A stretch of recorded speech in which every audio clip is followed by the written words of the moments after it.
Hare Krishna. Those who see the Gita with the eyes of identity politics let politics blind them to their identity. Identity politics refers to taking up political positions and launching political agitations based on narrow conceptions of identity. So, for example, some people, based on whether they belong to a particular region or a particular religion or a particular language or a particular caste, they form groups and they lobby and pressurize others, and they see everything, every action of the government, every action of others based on where they belong to and what their motive could be. So this kind of identity politics can be very fragmenting, because when say citizens of a country, instead of identifying themselves as citizens of the country, identify themselves primarily as members of smaller groups within the country, then people, instead of working together for the country, they start working against each other for promoting the group with which they identify.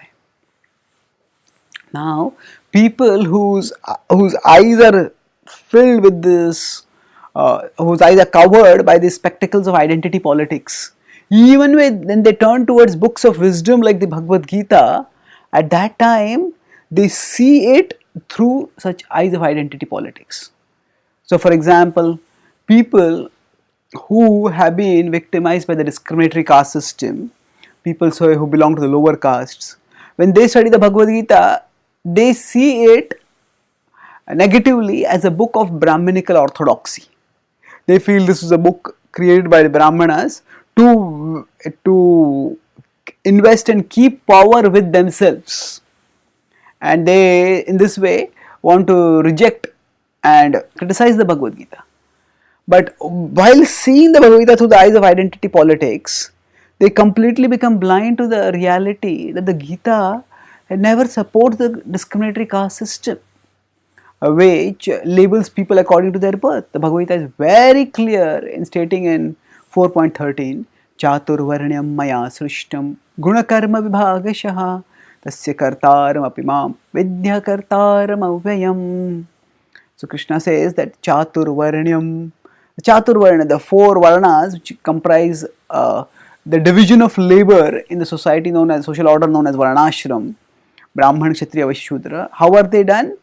Guna karma vibhagashaha. This is done by guna is quality, karma is activity, or in today's language you could say it aptitude and attitude. Aptitude is ability, work, and attitude is guna, that is quality.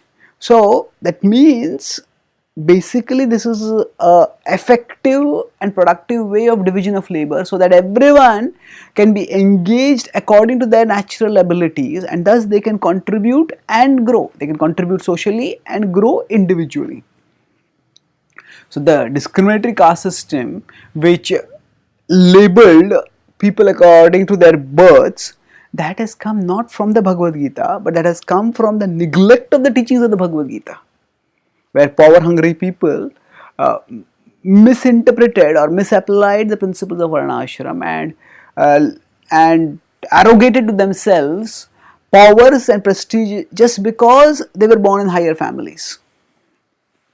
So the Bhagavad Gita's essential message actually goes beyond all identity politics, because it actually radically changes our conception of our identity. The Bhagavad Gita is not a book of Brahminical orthodoxy, because the Bhagavad Gita tells us clearly that we are not Brahmanas.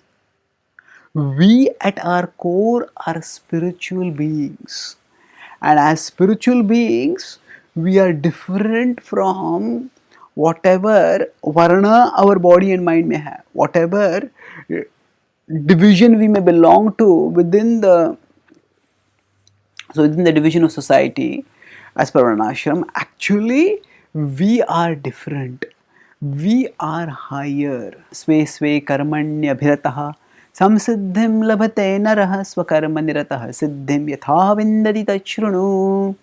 The Bhagavad-gita tells in 18.45 that sve sve karmanya bhirataha, by doing the work which is according to one's own nature, samsiddhim labhate naraha, one can attain perfection. The Gita's message is not that some lower castes have to always stay lower caste, somebody higher caste will always be privileged. The point is that whatever position we are naturally in, we just use that position to function in a spiritual way, and then from there itself we can progress towards liberation, we can attain perfection.